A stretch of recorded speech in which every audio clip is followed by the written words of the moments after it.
আপনারা জানেন আমাদের খাজা হিন্দাল ওয়ালি হুজুর গরিব নওয়াজ রাদিয়াল্লাহু তাআলা যিনি এই অখণ্ড ভারতবর্ষে এসে দ্বীন ইসলামের প্রচার প্রসার করেছেন।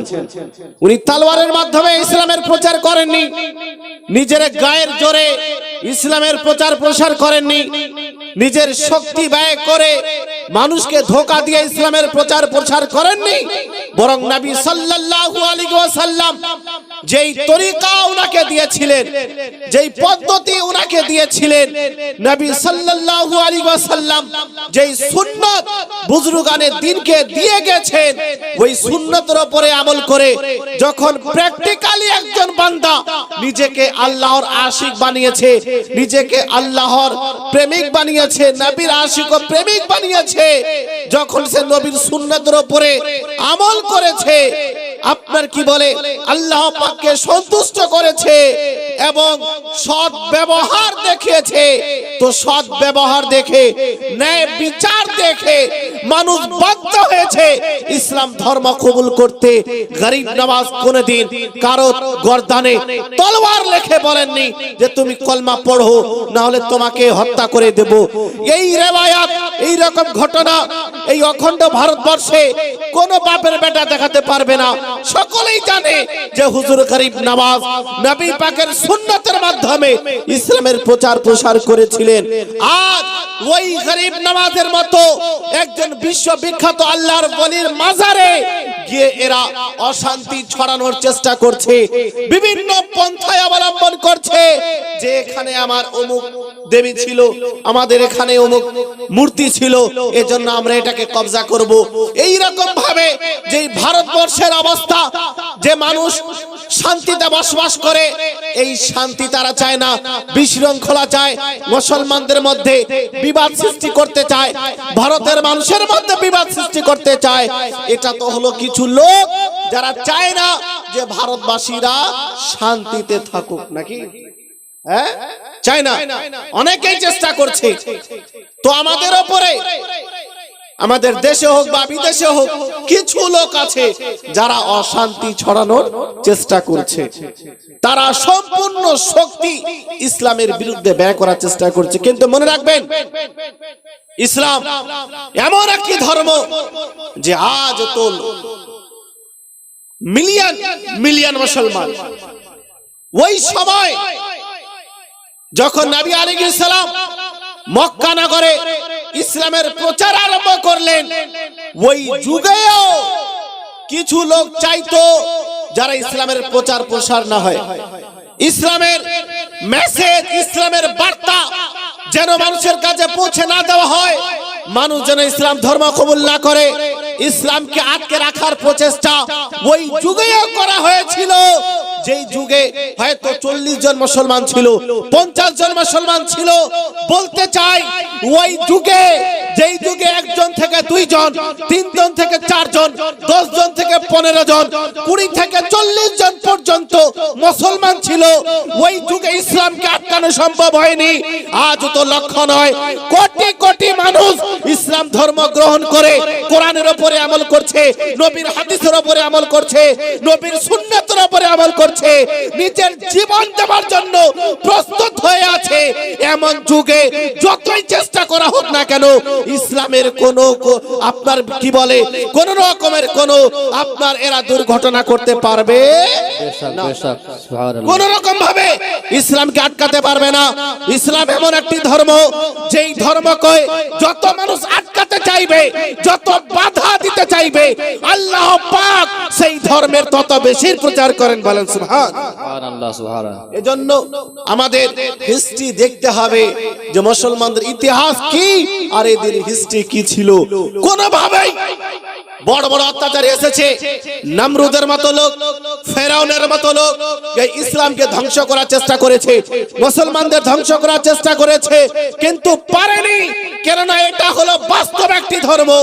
ইসলাম এমন একটি ধর্ম যেটা বাস্তবে একটি ধর্ম, যেই ধর্মকে আল্লাহ পাক পছন্দ করেন, সৃষ্টিকর্তা যেই ধর্মকে পছন্দ করেন, এর বিরুদ্ধে কেউ গেলে তাকে আটকাতে পারবে না। নারায়ে তাকবীর, नाराए तकबीर, नाराए रिसालात, नाराए रिसालात, उलामाए अहले सुन्नात। এটা বাইরের শক্তি যারা চেষ্টা করছে, আর একটা শক্তি আছে ভেতরের। ভেতরের শক্তি এই দাড়ি রেখে টুপি পরিধান করে পায়জামা পাঞ্জাবি পরিধান করে তারা ইসলামকে ধ্বংস করার চেষ্টা করছে। দেখবেন যে কোনো জিনিস যখন আসল মার্কেটে আসে, যদি সেটা পপুলার হয়ে যায়, প্রচার হয়ে যায় মানুষের মাধ্যমে, মানুষের মাঝে যদি সেটা নাম হয়ে যায় যে এই জিনিসটা খুবই ভালো, এটা ব্যবহার করা উচিত, কিছুদিন পরে কিন্তু তার ডুপ্লিকেটও মার্কেটে চলে আসে। আসে কি নাই? ডুপ্লিকেট চলে আসে, যেন মানুষ ওই আসলটাকে ছেড়ে ডুপ্লিকেট ব্যবহার করতে শুরু করে। এতে তাদের লাভ হয়, যেহেতু আসল তৈরি করতে বেশি টাকা লাগে, ডুপ্লিকেট তৈরি করতে তত টাকা লাগে না, ইনকাম বেশি হয়। এই জন্য অরিজিনাল তৈরি না করে ডুপ্লিকেট শুরু করে আর মানুষকে বিভ্রান্ত করার চেষ্টা করে। ঠিক একইভাবে ইসলাম যখন এই দুনিয়াতে আসলো, অনেকেই চেষ্টা করলো যে বাইরে থেকে যখন সরাসরি আমরা শত্রুর পরিচয় দিয়ে এদের কাছে আসছি, তো হয়তো এরা আমাদের সঙ্গে সম্পর্ক রাখছে না, তো চেষ্টা কি করতে হবে? যদি ইসলামের অপপ্রচার করতে হয়, ইসলামকে ধ্বংস করতে হয়, ভেতর থেকে এটাকে কবজা করতে হয়, তো দাড়ি রেখে আসতে হবে, টুপি পরিধান করে আসতে হবে, নামাজি হয়ে আসতে হবে, হাজি হয়ে আসতে হবে, গাজী হয়ে আসতে হবে।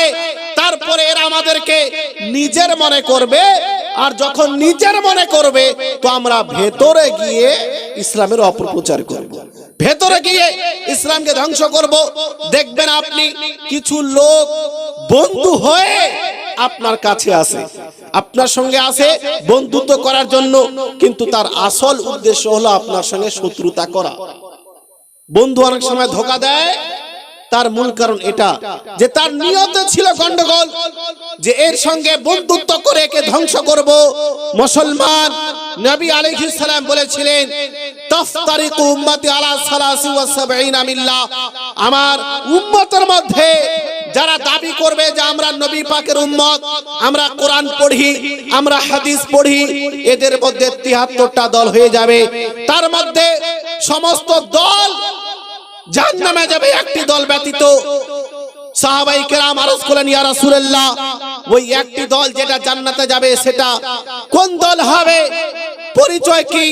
নবী পাক দুইটি জিনিস বলেছিলেন, মা আনা আলাইহি ওয়া আসহাবি, যারা আমার পথে থাকবে এবং আমার সাহাবায়ে কেরামের পথে থাকবে তারা হবে জান্নাতি। আর যারা এই দুইটি রাস্তায় থাকবে না, বা একটিতে থাকবে অপরটিতে থাকবে না, তারা জান্নাতি দল হতে পারবে না। এবার শুরু হলো, অনেক লোক মুনাফিক সেজে, মুনাফিক হয়ে মসজিদে আসতো, নামাজ আদায় করতো, দাড়ি রাখতো, টুপি পরিধান করতো, পড়তে পারতো না, কিন্তু নবী আলাইহিস সালাম পবিত্র মসজিদ থেকে বের করেছিলেন তাদেরকে, যে তোমরা বের হয়ে যাও, তোমরা মুনাফিক। কারণ কি ছিল? তারা শুধুমাত্র ওপরে ওপরে পোশাক পরিধান করত, ইসলামের দাড়ি রাখতো, টুপি পরিধান করত, অন্তরে তাদের আল্লাহ এবং রাসূলের জন্য শত্রুতা ছিল। আল্লাহ পাককে বাস্তবে তারা মানতো না। নবী যার কলমা প্রকাশ্যে পড়তো, ওই নবীর বিরোধিতাই আবার গোপনে গিয়ে করত। তো বাস্তবে তারা ইসলামকে মানতো না, বাস্তবে নবীকে মানতো না, কিন্তু যেহেতু ইসলামের ভেতরে গিয়ে ইসলামকে ধ্বংস করতে হবে, এজন্য ইসলামের যে পোশাক, মুসলমানদের যে পোশাক, মুসলমানদের যেমন চাল চলন, মুসলমানদের যেমন ব্যবহার, এদের যে কার্যকলাপ, এটা অ্যাকসেপ্ট করা তাদের জন্য জরুরি ছিল। অবস্থা এই হলো যে নবী আলাইহিস সালামের যুগ থেকেই বহু মুনাফিকের প্রসার হয়ে গেল যে এরা হলো মুনাফিক, এদের সঙ্গে ইসলামের সম্পর্ক নয়। নবী আলাইহিস সালামের যুগে প্রকাশ হয়ে গিয়েছিল যে এরা মুনাফিক আর এরা বাস্তবে মুসলমান। কিন্তু নবী পাক যখন দুনিয়া ছেড়ে বিদায় নিলেন, তো নবী পাকের দুনিয়া ছেড়ে বিদায় নেওয়ার পরেও অনেক লোক মার্কেটে আসলো, যারা কলমা পড়ে, নবী পাকের হাদিস অধ্যয়ন করে, কোরআন অধ্যয়ন করে, সুন্নতের উপরে আমল করে, কিন্তু নবী পাকের শত্রুতা, নবী পাকের সঙ্গে দুশমনি নিজের অন্তরের মধ্যে রাখে। নবী পাককে অন্তর থেকে ভালোবাসে না, আল্লাহর ওলিদেরকে অন্তর থেকে ভালোবাসে না। যেটা নবী পাক বলেছিলেন যে আহলে সুন্নাত হওয়ার জন্য, নাজাত প্রাপ্ত দল হওয়ার জন্য আমার পথে চলতে হবে, আমাকে ভালোবাসতে হবে, আমার সাহাবায়ে কেরামের পথে চলতে হবে, সাহাবায়ে কেরামকে ভালোবাসতে হবে। যদি কারো অন্তরে আমার নবীর ভালোবাসা না থাকে, সাহাবায়ে কেরামের ভালোবাসা না থাকে, আহলে বাইতের ভালোবাসা না থাকে, হাজারো নামাজ পড়ুক, হাজারো রোজা রাখুক, হাজারো বার হজ করুক, যাকাত দিক, আল্লাহ পাক তার কোনো ইবাদত বান্দেগি কবুল করবে না। অবস্থায় যে ওই সমস্ত বিধান যেগুলো ইসলামে জায়েজ, বৈধ, করলে সওয়াব পাওয়া যাবে, নেকি পাওয়া যাবে, আস্তে আস্তে করে এরা এই সমস্ত কার্যকলাপকে নাজায়েজ, হারাম, বিদআত এবং শিরক বলতে আরম্ভ করলো।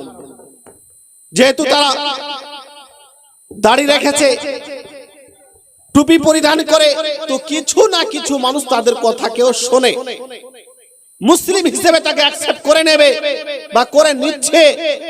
এর কারণ কি? ওই যে মুসলমান হিসেবে নিজের পরিচয় দিচ্ছে। মুসলমান ভাই বলতে চাই এটাই যে প্রত্যেক মৌলানা, প্রত্যেক শায়েখ, প্রত্যেক দাড়িওয়ালা ইসলামের প্রচার করছে, এটা জরুরি না। বললাম না, আসলে ডুপ্লিকেটও মার্কেটে আছে। শুধু আকৃতিতে, বাহ্যিক রূপে দেখে আসল মনে করা, এটা বোকামি। 500 টাকার নোটেরও ডুপ্লিকেট আছে, খালি ওপরে ওপরে দেখলে হবে না, ওটাকে ভালো করে চেক করতে হবে, তাহলে আপনি বুঝতে পারবেন। এক অনুরূপ ভাবে আজ অনেক লোক আছে যারা বলে যে আমরা মুসলমান, আমরা কলেমা পড়েছি, নবী পাকের দ্বীনের উপরে আছি, কিন্তু বাস্তবে যখন তাদের অন্তর আপনি দেখবেন বা তাদের কার্যকলাপ, কথাবার্তা দেখবেন, তো বুঝতে পারবেন যে এরা নবী রাসূলদের বাস্তবে মানে না। না হলে নবী আলাইহিস সালাম যার কলমা পড়ে তার সম্মানার্থে আবার বেয়াদবি কিভাবে করা যায়? যে আল্লাহর ওলিগণের ফজিলত আল্লাহ পাক পবিত্র কোরআনের মধ্যে ইরশাদ করেছেন, তাদের বিরুদ্ধে কথা আবার কিভাবে বলা যায়? আমি আপনাদের কয়েকটি কথা বলবো, তার পূর্বে আসুন একবার আমরা উচ্চ স্বরে নবী পাকের উপরে দুরূদ পাঠ করি এবং নিজের হাক্কানিয়াতের পরিচয় দিই।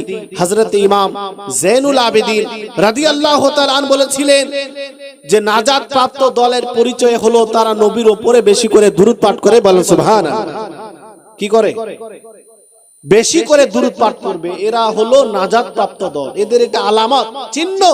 আপনি গোটা বিশ্বে ঘুরে দেখেন, নবীর উপরে যারা বেশি বেশি করে দুরূদ পাঠ করে তারা হলো সুন্নি মুসলমান। বলেন সুবহানাল্লাহ। তারা হলো সুন্নি, এটা আমাদের পরিচয়, আমরা গর্বিত। নবী পাক আমাদের দুরূদকে নিজে শ্রবণ করেন, উনি শুনতে পান আমাদের দুরূদকে। কিন্তু এই সমাজে কিছু লোক আছে যাদের ধারণা হলো এই যে নবী পাক আমাদের দুরূদকে শুনতে পান না, আমাদের দুরূদকে উনি শুনেন না, শ্রবণ করেন না। এই ধারণা তাদের যে নবী পাক মদিনা শরীফে আছেন, এত দূর থেকে আমাদের দুরূদকে নবী পাক কিভাবে শুনতে পাবেন? এটাই তো যুক্তি। মনে রাখবেন, যুক্তি দেয় শয়তান। যখন দলিল থাকবে কোরআনের, যখন দলিল থাকবে হাদিসের, তো ওই কোরআনকে ওভারটেক করে, ওই হাদিসকে ওভারটেক করে যখন যুক্তি দেয়, তো মনে করে নেবেন এটা হলো শয়তান। কোরআনের সামনে কোনো যুক্তি চলবে? হাদিসের সামনে কোনো যুক্তি চলবে? আমরা আহলে সুন্নাত ওয়াল জামাত আমাদের নজরে চারটি দলিল, কোরআন, হাদিস, ইজমা, কিয়াস। কিয়াস আমরা তখন করি যখন কোরআনে দলিল খুঁজে পাই না আমাদের সামর্থ্য অনুযায়ী, যখন আমরা হাদিসে কোনো দলিল খুঁজে পাই না আমাদের সামর্থ্য অনুযায়ী, ইজমাতে পাই না, তখন আমরা কিয়াস করি। তখন কি করি? কিয়াস। কিন্তু কিছু লোক আছে যারা বলে যে আমরা কিয়াস করি না, কিন্তু কোরআনের আয়াত থাকা সত্ত্বেও, হাদিস থাকা সত্ত্বেও এরা নিজের যুক্তি ফিট করে এবং অসংখ্য জিনিসকে এরা অস্বীকার করে। বলতে চাই, এরা বলে যে এত দূর থেকে নবী পাক দুরূদ কিভাবে শুনতে পাবেন? নবী পাক আমাদের দুরূদ কি শুনেন না, উনার কাছে দুরূদ পৌঁছে দেওয়া হয়। আমি বললাম যে ঠিক আছে, তোমাদের কথাও ঠিক আছে। আর আমরা যে বলি যে নবী পাক আমাদের দুরূদকে নিজে শ্রবণ করেন, এটাও ঠিক আছে। কেমন কথা? দুই জনের কথাই সঠিক, যে আমাদের দুরূদ শুনেন আর তাদের দুরূদ শুনেন না। কেমন ভাবে হতে পারে এটা? কিন্তু বলতে চাই ভাই, এটাই হাদিসের মধ্যে এসেছে যে নবী পাক কিছু লোকের দুরূদ শ্রবণ করেন আর কিছু লোকের দুরূদ শ্রবণ করেন না। পরিচয় তারা নিজে দিয়েছে যে তারা কোন গ্রুপের লোক। একটি হাদিস আপনাকে শোনাই, হাদিসটি বর্ণিত হয়েছে দালাইলুল খায়রাত পেজ নম্বর 207 এর মধ্যে। কিলালি রাসূলুল্লাহি সাল্লাল্লাহু আলাইহি ওয়াসাল্লাম আরাইতা সালাতাল মুসাল্লিন মিম্মান গাবা আনকা ওয়া মান ইয়াতি বাদাক। ইয়া রাসূলুল্লাহ, আপনার উপরে যারা দুরূদ পাঠ করে, যারা আপনার থেকে দূরে আছে, অথবা আপনার দুনিয়া ছেড়ে যাওয়ার পরে এই দুনিয়াতে আসবে, আরাইতা সালাতাল মুসাল্লিন, তাদের দুরূদ আপনি কিভাবে দেখেন? তাদের দুরূদ আপনি শ্রবণ করেন কিনা? প্রশ্ন। যে আপনার থেকে যারা দূরে আছে অথবা আপনার দুনিয়া ছেড়ে যাওয়ার পরে কিয়ামত অবধি যত মানুষ এই দুনিয়াতে আসবে আপনার উপরে দুরূদ পাঠ করবে, তো আপনি তাদের দুরূদ শ্রবণ করবেন কিনা? তো নবী আলাইহিস সালাম কি বললেন? দালাইলুল খায়রাত বিশ্ববিখ্যাত হাদিসের কিতাব পেজ নম্বর 207 এর মধ্যে নবী পাক বললেন, ফাকালা আসমাউ সালাতা আহলি মাহাব্বতি ওয়া আরিফুহুম। শোনো হে আমার সাহাবী, যারা মোহাব্বতের সঙ্গে আমার উপরে দুরূদ পাঠ করে, আমি তাদের দুরূদকে শ্রবণ করি এবং তাদের চিনতেও পারি। বলেন সুবহান। ওয়া তুরাজু আলাইয়া সালাতু গায়রিহি মারজা। আর যারা মোহাব্বতের সহিত না, ভালোবাসার সহিত না, এমনিতেই কোন সময় আমার উপরে দুরূদ পাঠ করে, তো এই ধরনের লোকের দুরূদ আমি শ্রবণ করি না। এটা কে বলছেন? নবী পাক। যে যারা মোহাব্বতের সঙ্গে পড়বে আমি তাদের দুরূদকে শুনি, আর যারা মোহাব্বতের সঙ্গে না, অন্তরে শত্রুতা নিয়ে আমার বেয়াদবি করে, আমার সম্মানহানি করে, আমার প্রসঙ্গে কুবাক্য ব্যবহার করে, আমার সঙ্গে ভালোবাসার সহিত না শত্রুতার সঙ্গে দুরূদ পাঠ করে, এদের দুরূদ আমি শুনি না। তো আমরা এই কথা বলে যে আমাদের দুরূদ আমাদের নবী শ্রবণ করেন, আমরা পরিচয় দিয়ে দিলাম যে আমরা হলাম ওই ব্যক্তি যাদের ব্যাপারে নবী পাক বলেছেন কিছু উম্মতি হবে যারা ভালোবাসার সঙ্গে দুরূদ পাঠ করবে, তাদের দুরূদ আমি নিজে শুনবো এবং তাদের চিনতেও পারবো যে আমার কোন উম্মতি আমার উপরে দুরূদ পাঠ করলো। আর যাদের অন্তরে আমার ভালোবাসা থাকবে না, তাদের দুরূদকে আমি শুনি না। বলেন সুবহান।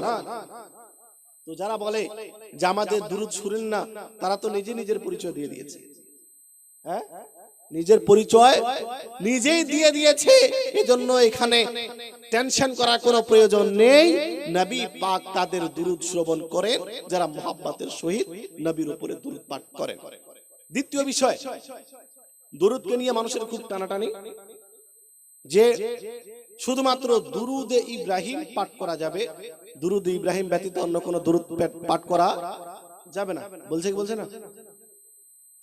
মনে রাখবেন, দুরূদে ইব্রাহিম যদি আপনি পাঠ করেন তো দুরুদ ইব্রাহিমের মধ্যে খালি দুরুদ আছে, সালাম নেই। সালামের শব্দ আছে, দুরুদ ইব্রাহিমের মধ্যে সালামের শব্দ নেই।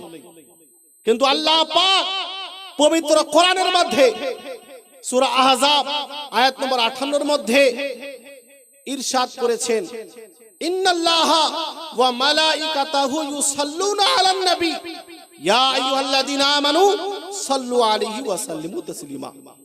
নিশ্চয়ই আল্লাহ এবং তার ফেরেশতাগণ নবীর উপরে দুরূদ পাঠ করেন। হে ঈমানদারগণ, তোমরাও নবীর উপরে দুরূদ এবং সম্মানজনক সালাম পেশ করো, বলেন সুবহানাল্লাহ। তো আল্লাহ পাক কয়টি নির্দেশ দিলেন? দুরূদ এবং সালামের দুইটি জিনিসের নির্দেশ। দুরূদ ইব্রাহিম যদি আপনি নামাজের বাইরে পড়েন তো দুরূদ তো আপনার পাঠ করা হলো, সালাম কোথায় গেল? নামাজের মধ্যে যেহেতু তাহিয়াতের মধ্যে আপনি সালাম পাঠ করছেন, আসসালামু আলাইকা ইয়া আইয়ুহান নবী, সালাম করে দিলেন, তারপরে দুরূদ ইব্রাহিম পড়ছেন, তো দুটার উপরই আমল হয়ে গেল নামাজের মধ্যে। এক জায়গাতে সালাম, অপর জায়গাতে দুরূদ পূর্ণ হয়ে গেল। কিন্তু নামাজের বাইরে আপনি যদি খালি দুরূদ ইব্রাহিম পড়াকে জায়েজ মনে করেন, আপনাকে জিজ্ঞেস করব যে আল্লাহ পাক তো কোরআনের মধ্যে বলেছেন তোমরা দুরূদ পড়ো সালামও পড়ো, আপনি দুরূদ পড়ছেন, সালাম কই? সালাম নেই। তো এর জবাব যারা বলে যে শুধুমাত্র দুরূদ ইব্রাহিম পড়া যাবে, দুরূদ ইব্রাহিম ব্যতীত অন্য কোন দুরূদ পাঠ করা যাবে না, সেটা বিদআত, তো তাদেরকে তাদের কিতাব থেকেই আমি হাওয়ালা দিয়ে দেই।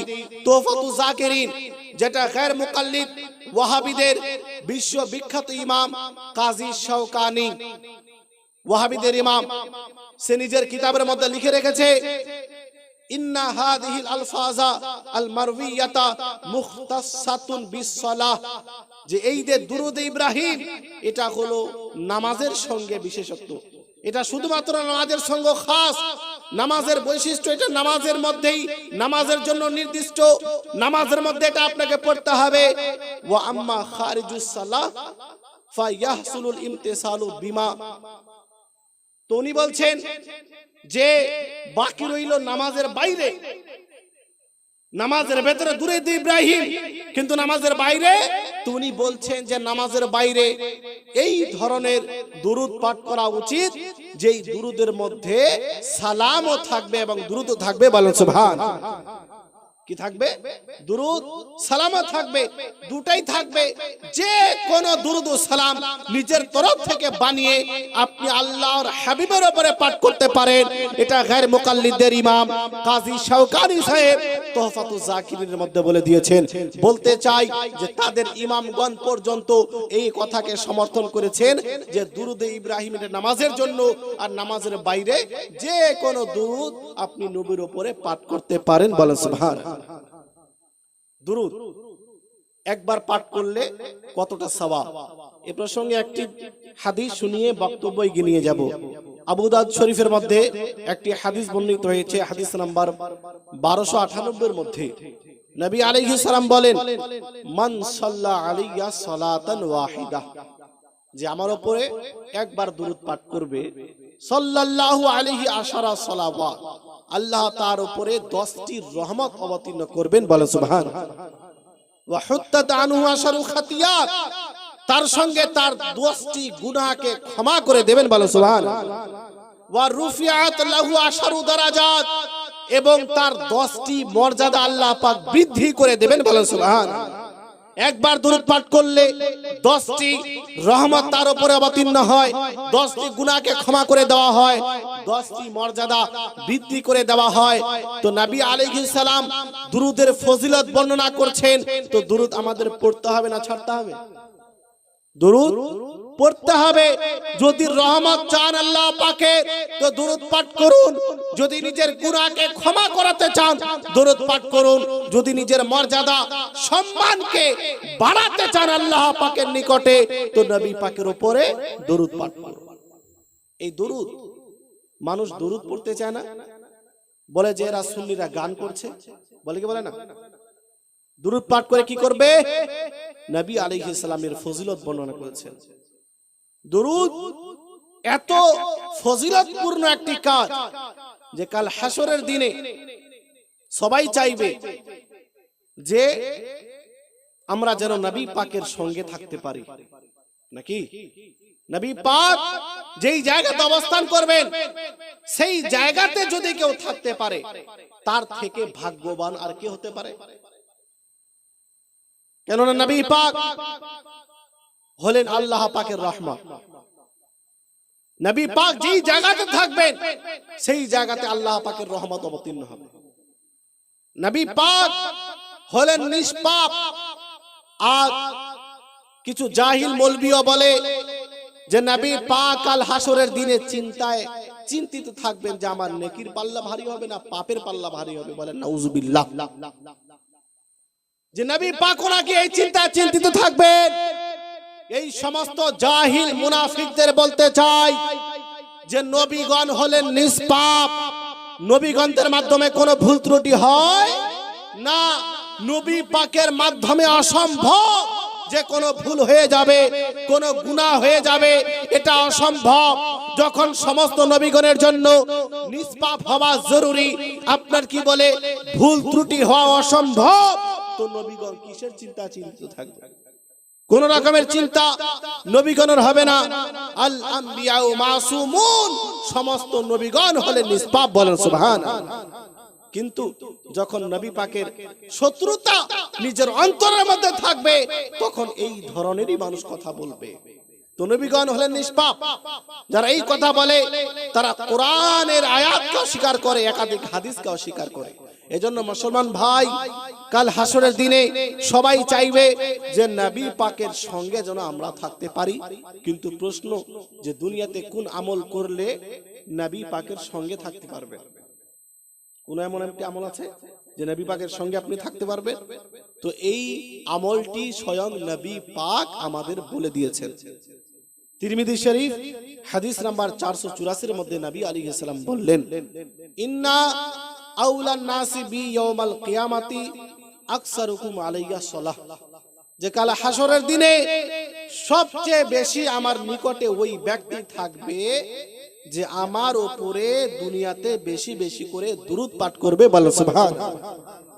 যে ব্যক্তি দুনিয়াতে আমার উপরে যত বেশি দুরূদ পাঠ করবে ওই ব্যক্তি হাসরের দিনে আমার সঙ্গী হবে, আমার সঙ্গে থাকতে পারবে। এজন্য আমরা সুন্নিরা নবীর উপরে বেশি বেশি করে দুরূদ পাঠ করি যেন হাসরের দিনে নবী পাকের সঙ্গে আমরা থাকতে পারি। যারা দুরূদ পড়ে না তাদের ব্যাপারে নবী আলাইহিস সালাম কঠোর হুঁশিয়ারি পর্যন্ত দিয়েছেন। ইবনে মাজাহ শরীফ হাদিস নাম্বার 908 এর মধ্যে হাদিসটি বর্ণিত। নবী আলাইহিস সালাম বলেন, মান নাসিয়া আলাইহিস সালাহ, যে ব্যক্তি আমার উপরে দুরূদ পড়তে ভুলে গেল, খাতিয়া তরিকাল জান্নাহ, সে ব্যক্তি জান্নাতের রাস্তাই ভুলে গেল, জান্নাতের রাস্তা খুঁজে পাবে না। নবী পাক বলছেন যে দুরূদ যদি জেনে শুনে আমার উপরে না পড়ে ভুলে যায় তো জান্নাতেও যাওয়া এত সহজ হবে না। তো দুরূদ শরীফের ফজিলত যখন নবী পাক নিজে বর্ণনা করছেন, তো আমাদের উম্মতি হিসেবে কি দায়িত্ব? দুরূদ শরীফ পড়তে হবে না ছাড়তে হবে? দুরূদ শরীফ পড়তে হবে, এটা আমাদের দায়িত্ব। আমি যে আয়াত পড়েছি সেই সম্পর্কে কিছু আলোচনা করি। বলেছিলাম যে আমরা যেই যুগে বসবাস করছি এটা ফিতনার যুগ। নিজের ঈমান বাঁচিয়ে রাখা বিশাল বড় ব্যাপার। আমরা কিয়ামতের দিকে এগোচ্ছি আস্তে আস্তে করে। কিয়ামত আমাদের থেকে নিকটবর্তী, আমাদের নিকটবর্তী কিয়ামত। 1500 বছর তো পার হয়ে গেছে, কিন্তু এতদিন যাওয়া খুব মুশকিল, যেটা উলামায়ে কেরামের মতামত এবং কিতাবাদি পড়ে বোঝা যাচ্ছে। কিয়ামতের আসার আলামত থেকে বোঝা যাচ্ছে কিয়ামত সন্নিকটে। আর এই যুগের ব্যাপারেই নবী আলাইহিস সালাম বলেছিলেন, ইউসবিহুর রাজুলু মুমিনা ওয়া ইউমসি কাফিরা। এমন একটি যুগ আসবে যে যুগে মানুষ সকালে মুসলমান থাকবে কিন্তু রাত্রে কাফির হয়ে যাবে। রাত্রে মুসলমান থাকবে কিন্তু সকালে কাফির হয়ে যাবে। তিরমিজি শরীফ হাদিস নাম্বার 2091। কেন? সকালে মুসলমান ছিল, রাত্রে কাফের হয়ে গেল। রাত্রে মুসলমান ছিল কিন্তু সকালে কাফের হয়ে গেল। কি ব্যাপার? আজ কিছু লোকের ধারণা যে ইসলাম গ্রহণ করার পরে যাই বলুক আর যাই করুক বেঈমান হবে না, কাফির হবে না, নাকি? যে একজন মুসলমান আবার কাফির কিভাবে হবে? তো এরা না কোরআন পড়ে না হাদিস পড়ে। ঈমান হলো অন্তরে বিশ্বাস করার নাম, আল্লাহ পাক এবং তার হাবিবকে, এবং ইসলামের যে মৌলিক বিষয় ওই মৌলিক বিষয়কে মান্য করার নাম হলো ঈমান। এবার যদি কেউ আল্লাহর বিরুদ্ধে বলে দেয়, নবীর বিরুদ্ধে বলে দেয়, বা ইসলামের মৌলিক কোন বিষয়কে অস্বীকার করে, সঙ্গে সঙ্গে তার অন্তর থেকে ঈমান বেরিয়ে যাবে। এজন্যই নবী পাক বললেন যে সকালে মুসলমান রাত্রে কাফের, রাত্রে মুসলমান সকালে কাফের। এর কারণ এটাই যে সকালে মুসলমান ছিল কিন্তু রাত হতে হতে এমন কিছু কথা বলে দিয়েছে, এমন কিছু কাজ করেছে, ওই কথা বলার কারণে, ওই কাজ করার কারণে কাফের হয়ে গেছে। রাতের মুসলমান ছিল কিন্তু সকাল হতে হতে রাতের মধ্যে এমন কিছু কথা বলেছে, এমন কিছু কাজ করেছে, সকালে কাফের হয়ে গেছে। এটা তো নবী পাক বলছেন। তার মানে সেকেন্ডের মধ্যে একজন মানুষের মধ্যে মুসলমান থেকে কাফির হওয়া সম্ভব। সেকেন্ডের মধ্যে যদি কোনো বেয়াদবিমূলক শব্দ নবীর জন্য ব্যবহার করে, আল্লাহর জন্য ব্যবহার করে, ইসলামের মৌলিক কোনো বিষয়কে অস্বীকার করে, সঙ্গে সঙ্গে কাফির হয়ে যাবে। তো আজ এই যুগে মানুষকে পথভ্রষ্ট করার জন্য উঠে পড়ে লেগেছে যে নবীর গুস্তাখ কিভাবে মানুষকে বানানো যাবে, এমনকি যেই কাজগুলো সুন্নত বৈধ ভালো করলে সওয়াব পাওয়া যাবে, ওই কাজগুলোকে একদিক থেকে শিরিক আর বিদআত বলতে আরম্ভ করেছে। উদাহরণস্বরূপ, আমরা মৃত ব্যক্তিদের জন্য চারম চল্লিশা বাৎসরিক করি না? আপনারা করেন? আমরা মৃত ব্যক্তিদের জন্য চারম করি, চল্লিশা বাৎসরিক করি, এই ধারণা রেখে যে ওই মৃত ব্যক্তির জন্য যদি চারম করা যায়, চল্লিশা করা যায়, বাৎসরিক করা যায়, তো এতে মুর্দা ব্যক্তি উপকৃত হবে, সে কিছু নেকি পাবে। কি পাবে? নেকি পাবে এই কাজ করলে। কিন্তু কিছু লোকের ধারণা যে চারম চল্লিশা বাৎসরিক করাই হলো বেদাত। বলছে কিনা যে এটা বেদাত? যখন এটা বেদাত, আর কুল্লু বিদআতিন দালালা, মানুষ বিদআত করলে জাহান্নামে যাবে। তো মানুষ অনেকেই যার বাপ দাদা চারম চল্লিশা করতো, এখন তার সন্তান করে না। হ্যাঁ, অনেকে আছে যাদের বাপ দাদাও করতো তারাও করে। অনেকে আছে বাপ দাদা করেছে কিন্তু সন্তান বেশি পণ্ডিত হয়ে গেছে, করে না, যেটা বিদআত। কিন্তু আমরা একটু দেখব যে চারম চল্লিশা করা এটা কোরআন হাদিসের আলোকে সঠিক কিনা, এর দলিল আছে কিনা কোরআন হাদিসে। প্রথমত, চারম চল্লিশা এই ধারণা রেখে আমরা করি যে চারম এবং চল্লিশায় যে নেক কাজগুলি করা হয়, কোরআন তেলাওয়াত করা, কবর জিয়ারত করা, মানুষকে খাবার খাওয়ানো, কলমা পাঠ করা, এই সমস্ত কাজগুলি করলে মাইয়াতের কাছে নেকি যাবে, মাইয়াতের জন্য কিছু আমরা নেকি পাঠাতে পারবো। এই উদ্দেশ্যে কিছু লোকের ধারণা এই যে একজন লোক যখন মারা গেল তো তার উপকার কেমন করে করা যাবে? সে যা করেছিল দুনিয়াতে সেটাই কবরে পাবে, তার উপকার করা যাবে না, তার কাছে নেকি পাঠানো যাবে না। বিশেষ করে শারীরিক ইবাদতের মাধ্যমে তাদের উপকার করা যাবে না। সে দুনিয়াতে যা কিছু করেছিল সেটাই কবরে পাবে। তার জন্য কোরআন পড়লে সে নেকি পাবে না, জিয়ারত করলে নেকি পাবে না, কাউকে খাবার খাওয়ালে নেকি পাবে না, কোরআন তেলাওয়াত করলে নেকি পাবে না, এই সমস্ত কাজ করলে নেকি পাবে না, এই ধারণা তারা রাখে। কিন্তু আপনাদের বলি যে মরার পরে কি আমল নামা বন্ধ হয়ে যায়? নেকি কি টোটালি বন্ধ হয়ে যায় যে আর তার কাছে কোনো পদ্ধতিতেই নেকি যাবে না? মনে রাখবেন অনেক পদ্ধতি আছে, যেই পদ্ধতিগুলো অবলম্বন করলে মৃত ব্যক্তির কাছে নেকি যায়, বলেন সুবহানাল্লাহ। আর এই যে ধারণা প্রচার করার চেষ্টা করছে যে কিয়ামতে কেউ কারো নেকি পাবে না, দুনিয়াতে বেঁচে থেকে কেউ কারো কোন মৃত ব্যক্তির উপকার করতে পারবে না, এটা হলো কোরআন এবং হাদিস বিরোধী কথা। কোরআন বিরোধী কথা যারা বলে যে কেউ কারো নেকি পাবে না হাসরের দিনে, এটা কোরআনের বিরুদ্ধে চলে যায়। আপনাকে দলিল দিয়ে দিচ্ছি, সূরা তুর আয়াত নম্বর 21 মধ্যে আল্লাহ পাক বলেন, ওয়াল্লাযীনা আমানু ওয়াত্তাবাআতহুম যুররিয়াতুহুম বিঈমান আলহাকনা বিহিম যুররিয়াতাহুম ওয়া মা আলাতনাহুম মিন আমালিহিম মিন শাই। যারা ঈমানদার, ঈমান এনেছে এবং তাদের সন্তানগণ তাদের অনুসরণ করে তারাও ঈমান এনেছে, মানে পিতামাতা মুসলমান, সন্তানও মুসলমান, হয়েছে কি পিতামাতা তো নেককার কিন্তু সন্তান গুনাহগার, হয় কিনা? পিতামাতা হাজি, ছেলে পাজি, পিতামাতা নেককার, সন্তান মস্তান। তো অনেক সময় পিতামাতা নেককার হয়, সন্তান গুনাহগার হয়, আর অনেক সময় সন্তান নেককার হয়, পিতামাতাও গুনাহগার হয়। এই আয়াতের মধ্যে আল্লাহ পাক যেটা বললেন যে পিতামাতা মুসলমান, সন্তানও মুসলমান, কিন্তু সন্তান দুনিয়াতে ভালো কাজ করেনি, খারাপ কাজ করেছে, আল্লাহ পাককে অসন্তুষ্ট করেছে, নবী পাকের সুন্নতের উপরে আমল করেনি, ফলে তাকে জাহান্নামের মধ্যে আল্লাহ পাক দিয়েছে। কিন্তু পিতামাতা জান্নাতে গিয়েও সন্তুষ্ট না পরিপূর্ণভাবে। কেন? সন্তান যে জাহান্নামে আছে।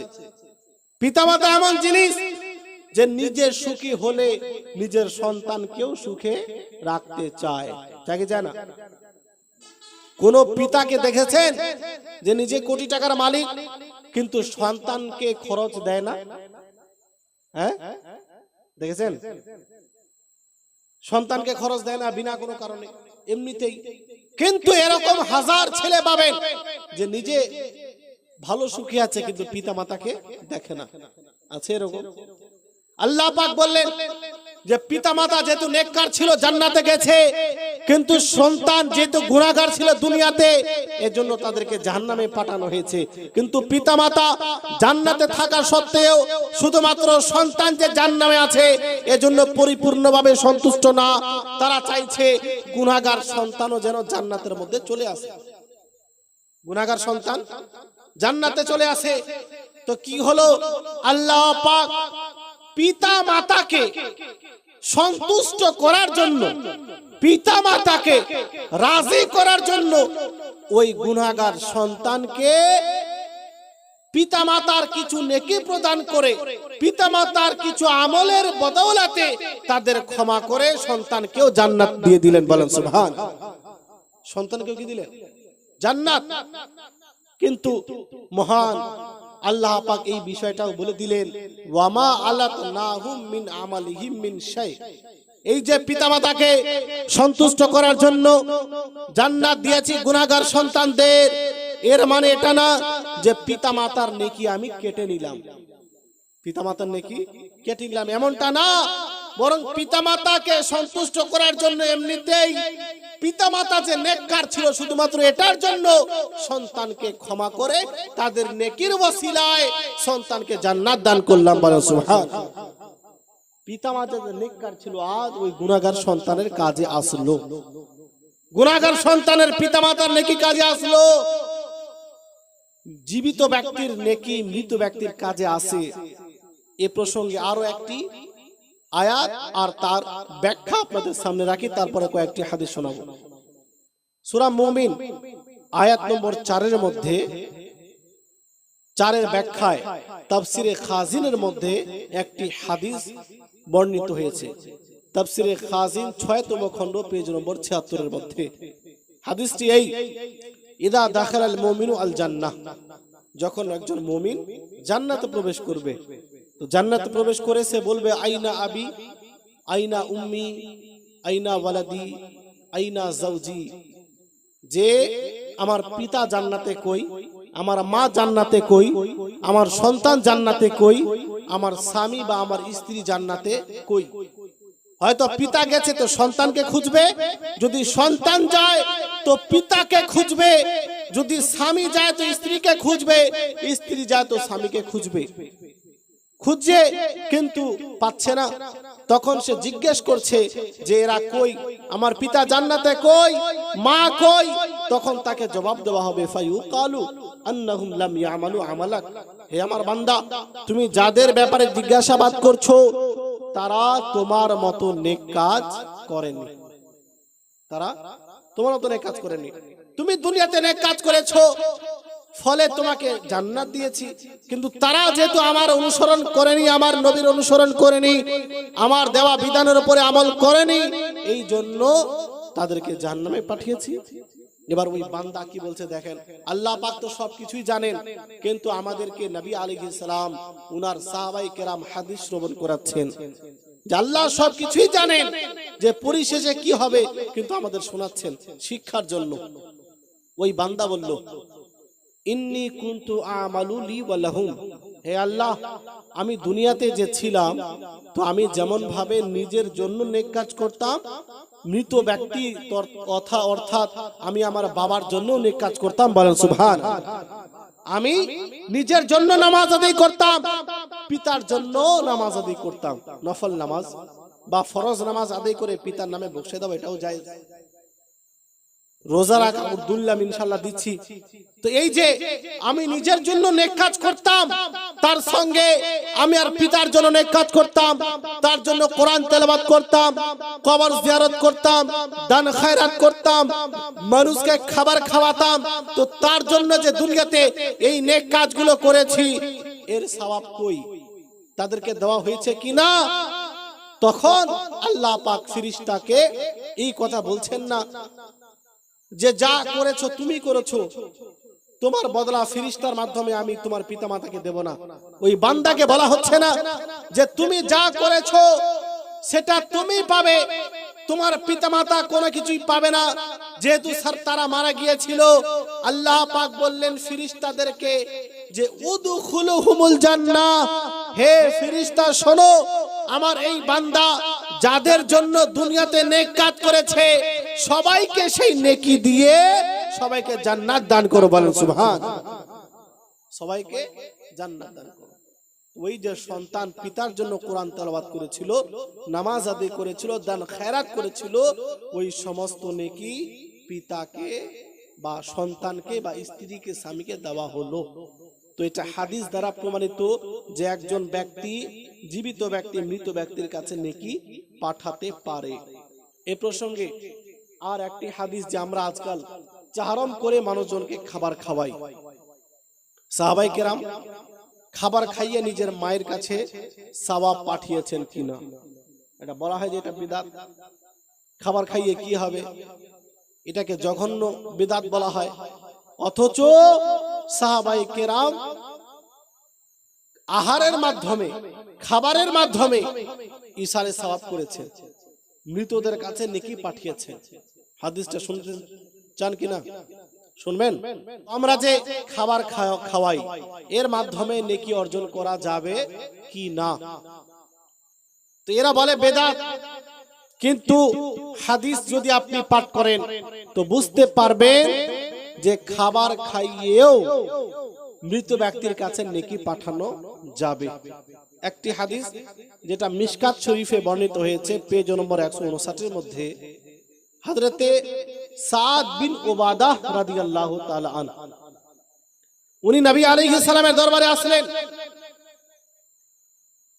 নারে তাকবীর।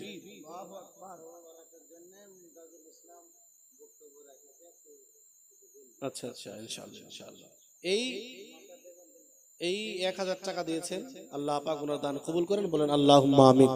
ইনশাআল্লাহ ওটাও নিয়ে বলবো। তো এই যে বিষয়, মায়ের জন্য 500 টাকা দিলেন, আল্লাহ পাক ওনার দান কবুল করেন, বলেন আল্লাহুম্মা আমিন।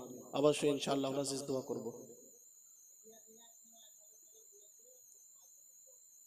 আচ্ছা আচ্ছা, ঠিক আছে, আল্লাহ পাক দান কবুল করেন, বলেন আল্লাহুম্মা আমিন।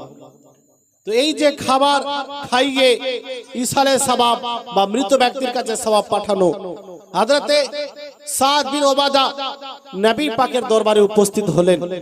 উপস্থিত হয়ে বললেন, ইন্না উম্মা সাদিন মাতাত, যে আমার মা ইন্তেকাল করেছেন। ইন্তেকাল করেছেন, ফাআইয়ু সাদকাতি আফদল, তো কোন সাদকা উত্তম হবে আমার মায়ের জন্য ইয়া রাসূলুল্লাহ? কোন কাজ করলে আমার মা নেকি পাবে বেশি? তো নবী পাক বললেন, আল মা, পানি। কি? পানির ব্যবস্থা। পানির ব্যবস্থা যদি করে দাও, তো পানি যতদিন ধরে মানুষ পান করবে, যত মানুষ পান করবে, তোমার মা নেকি পেতেই থাকবে। বলেন সুবহানাল্লাহ। মা নেকি পেতে থাকবে। হযরতে সাদ কি করলেন? ফাহাফারা বিরান, 1000 টাকা পিতামাতার জন্য দান করেন, আল্লাহ পাক কবুল করেন। বলেন আল্লাহুম্মা আমিন। ইনশাআল্লাহ আপনারা দেবেন, আরো দেবেন ইনশাআল্লাহ। তো উনি কি করলেন? একটি কুয়া খনন করলেন। কুয়া খনন করার পরে কুয়ার পাশে দাঁড়িয়ে বললেন, হাজিহি লি উম্মে সাদ, এই কুয়াটা হলো আমার মায়ের জন্য। এই কুয়া থেকে যত পানি বের হবে, যত মানুষ এই কুয়া থেকে পানি পান করবে, এই পানির পান করার সওয়াব যেন আমার মা পেয়ে যায়। বলেন সুবহানাল্লাহ। পানি পান করার সওয়াব যেন আমার মা পায়। পানির মাধ্যমে একজন সাহাবী নবী পাকের দরবারে উপস্থিত হয়ে মাসআলা জিজ্ঞেস করিয়ে দেখিয়ে দিলেন যে পানি এটা এমন একটা জিনিস যে এই পানি যদি মানুষ পান করে, তো ওই পানি পান করার কারণে মৃত মাকে সওয়াব দান করবেন মহান আল্লাহ পাক। বলেন সুবহানাল্লাহ। পানি পান করিয়ে যদি সওয়াব অর্জন করা যায়, তো বিরিয়ানি খাইয়ে করা যাবে না? হ্যাঁ, কি ধারণা? পানি পান করালেন, কেবল একজনকে পেট ভরে মাংস ভাত খাওয়ালেন, সওয়াব পাওয়া যাবে না? নিশ্চিত রূপে। বুখারীর হাদিস, নবী আলাইহিস সালামকে জিজ্ঞেস করা হলো, আইয়ুল ইসলামি খায়র, ইসলামের মধ্যে কোনটি কাজ উত্তম, কোনটি কাজ ভালো? নবী আলাইহিস সালাম বললেন, তুতির মুতাম, তুমি যদি মানুষকে খাবার খাওয়াতে পারো, তো ইসলামের মধ্যে এটা হলো উত্তম কাজ। বলেন সুবহানাল্লাহ। উত্তম কাজ করে নেকি অর্জন করে আমরা আহলে সুন্নাত ওয়াল জামাত, আহলে সুন্নাত ওয়াল জামাতের অনুসারী এই খাবার খাইয়ে পানি পান করিয়ে শিরনি বিতরণ করে নিজের পিতামাতার জন্য নেকি অর্জন করে তাদের কাছে নেকি পাঠায়। এই কাজ সাহাবায়ে কেরাম করেছেন, নবী পাক এর ফজিলত বর্ণনা করেছেন। বলেন সুবহানাল্লাহ। এই হলো খাবার খাইয়েও মানুষের কাছে নেকি পাঠাতে পারে। দ্বিতীয়, আমরা কবর জিয়ারত করি। কবর জিয়ারত করতে গিয়ে জনাব মুজিবুর শেখ 1000 টাকা দান করেছেন, আল্লাহ পাক তার দানকে কবুল করেন। বলেন আল্লাহুম্মা আমিন। আচ্ছা, আর একটি কথাকে এরা বেদাত বলছে, মৃত ব্যক্তির পাশে বসে আপনারা কোরআন তেলাওয়াত করেন। এদিকে ইন্তেকাল যখন করে, তো দাঁড়িয়ে বা বসে কোরআন তেলাওয়াত করা হয়। এরা এটাকেও বলে বেদাত, যে মৃত ব্যক্তির সামনে বসে কোরআন তেলাওয়াত করা বেদাত, এটা যাবে না। ঘোমটাওয়ালা মৌলবী কিছু আছে যারা এই কথা বলে যে মৃত ব্যক্তির সামনে বসে কোরআন তেলাওয়াত করা বেদাত। কিন্তু নবী আলাইহিস সালাম কি বলেছেন শোনেন। আবু দাউদ শরীফের মধ্যে নবী পাক বলেন, ইকরাউ সূরাতা ইয়াসিন আলা মাউতাকুম, তোমরা মৃত ব্যক্তির সামনে সূরা ইয়াসিন তেলাওয়াত করো। বলেন সুবহানাল্লাহ। নবী পাক যে শরীয়তের প্রচার প্রসারকারী, নবী পাক বলছেন মৃত ব্যক্তির কাছে কোরআন তেলাওয়াত করো, মৃত ব্যক্তির কাছে সূরা তেলাওয়াত করো। কিন্তু এরা নাম রেখেছে আহলে হাদিস, কিন্তু কাজ হলো তারিকুল হাদিস। কাজ কি? তারিকুল হাদিস। হাদিস পরিত্যাগকারী, নবী পাকের হাদিস অস্বীকার করে, তাও আবার ইসলামের বিরুদ্ধে বলে যে ওই কোরআন শরীফ নাকি তেলাওয়াত করাই বেদাত, অথচ নবী পাক তেলাওয়াত করার নির্দেশ দিচ্ছেন। তো এই জন্য বলি, যেই কাজটি সুন্নাত ছিল সেই কাজকে এরা বেদাত বানিয়েছে, যেই কাজ জায়েজ ছিল সেই কাজকে এরা নাজায়েজ বানিয়েছে, যে কাজ সুন্নাত ছিল সেটাকে এরা বিদআত বানিয়েছে। এজন্য সাবধান, আমরা নবী পাকের হাদিস এর উপরে আমল করব আর মৃত ব্যক্তির কাছে কোরআন তেলাওয়াত করব, কেননা এর নির্দেশ আমাদের নবী দিয়েছেন।